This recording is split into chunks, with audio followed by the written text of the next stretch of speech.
Good morning. Welcome to another Writer's Morning Commute. This morning I thought I would talk about one of my favorite books from my childhood. I'm not a big rereader. There aren't a lot of books that I've read multiple times. But the first one that I read a second time, I think at all, definitely the first one I read a second time just because I really liked it so much that I felt like I had to return to that world and return to those characters, was The House of the Scorpion.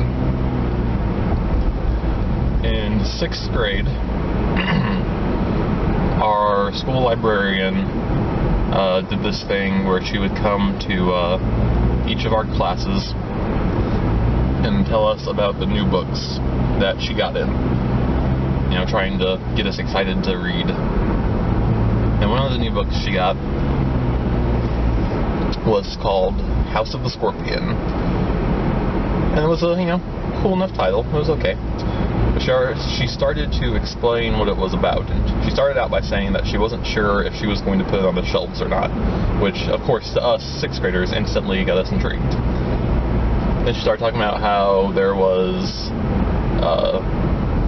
drugs and cloning and whatnot, and also this was a Catholic parochial school,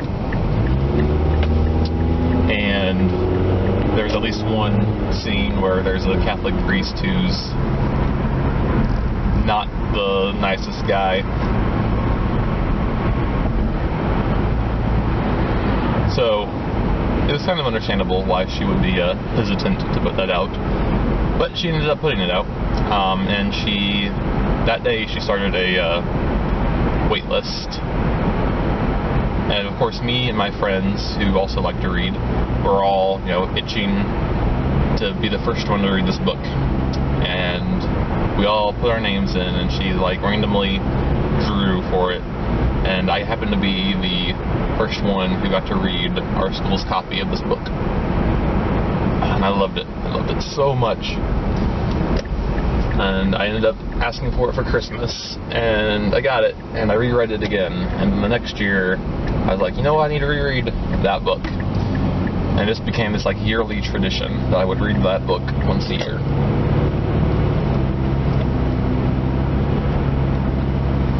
From a writing perspective, there were a few things that The House of the Scorpion is a very good example of, in my opinion. The first is how to build an empathetic character. The main character's name is Mateo, and he has some of the what I consider classic main character empathy tools going on for him. He starts out as a bit of a pariah. He's a clone. Everybody else knows he's a clone, so they kind of treat him like crap because that's how their society works. They don't view clones as people, they view clones as property or as pets, kind of. So he has that underdog status going for him in that way. He was also raised outside of this drug cartel's political atmosphere. He was just raised by this nice lady in her little shack on the grounds. So he doesn't really know, so he has that going against him too. He's very antisocial, very shy, and he's just this cute little kid to start out with. So he has this outsider underdog going for him, and then he also just gets beaten down so much throughout the book. Some kids come and happen to find him in his little shack, and they they break the glass trying to get to him, and he ends up cutting his foot. And then because he cut his foot, he gets found out and put into this holding room where he's basically treated like a hamster and given straw to sleep on and just treated like an animal.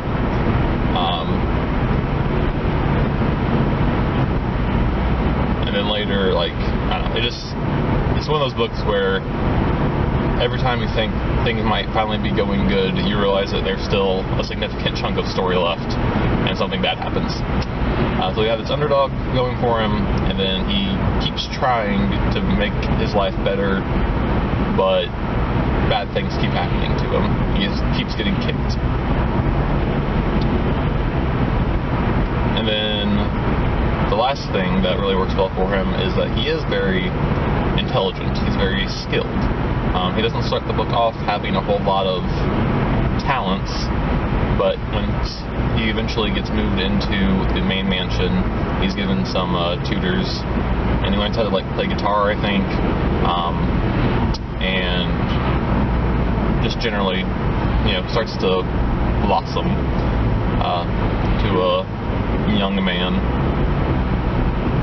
And that transition was really intriguing to watch, and how long of a time span the book covered really helped and reinforce that. So thank you for watching. It's been great hanging out with you. Have a great day.